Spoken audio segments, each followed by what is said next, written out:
ನಮ್ಮಂತ ಸಿಂಗಲ್ಸ್ ಹುಡುಗರು ಜಾತ್ರೆಗೆ ಬರೋದೇನು ಕೇಳೋ? ಜಾತ್ರೆ ನೋಡಕ್ಕೆ ನಾವು ಒಳ್ಳೆ ಹುಡುಗರು.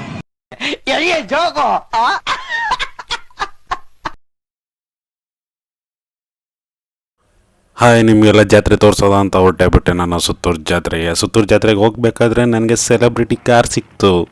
ಈ ಸೆಲೆಬ್ರಿಟಿ ಯಾರು ಅಂತ ನೀವು ಕಂಡಿಡೀರಿ, ಗೊತ್ತಿದ್ರೆ ಕಮೆಂಟ್ ಹಾಕಿ, ಓಕೆನಾ? ನಮಗೆಲ್ಲ ಗೊತ್ತಾಗೋಯ್ತು. ಇವಾಗ ಸುತ್ತೂರು ಜಾತ್ರೆಗೆ ಎಂಟ್ರಿ ಆದರೆ ಒಳಗಡೆ ಫುಲ್ಲು ಸ್ವಾಗತ.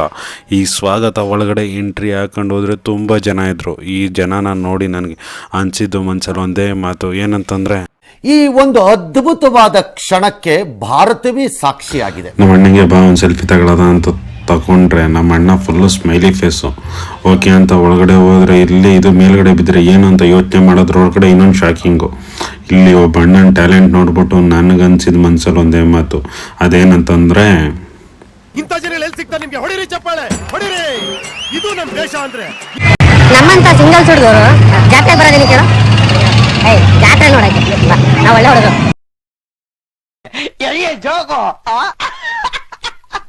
ಇದೇ ನಮ್ಮ ಡಾಲಿ ಧನಂಜಯ ಅವರ ಕಾರು.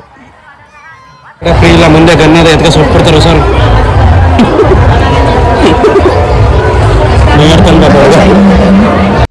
ಏನು ಅರ್ಥವೇ ಆಗ್ತಿಲ್ವೇ ಈ ಕೇಸು? ಎಳೆ ಮಗು ಆಗಿದ್ದಿದ್ರೆ ಓಕೆ. ಕಿವಿಗೆ ಫುಲ್ ಫಾರ್ಮ್ ಏನು? ಕಿವಿ ಪ್ಲೀಸ್ ಅಂತಂದ್ರೆ ಫುಲ್ ಫಾರ್ಮ್ ಏನು? ಕಿವಿಗೆ ಫುಲ್ ಫಾರ್ಮ್ ಏನು ಹೇಳಿ ಹೇಳು. ಹೇಳ್ತೀನಿ ಕಿವಿ ಪ್ಲೀಸ್.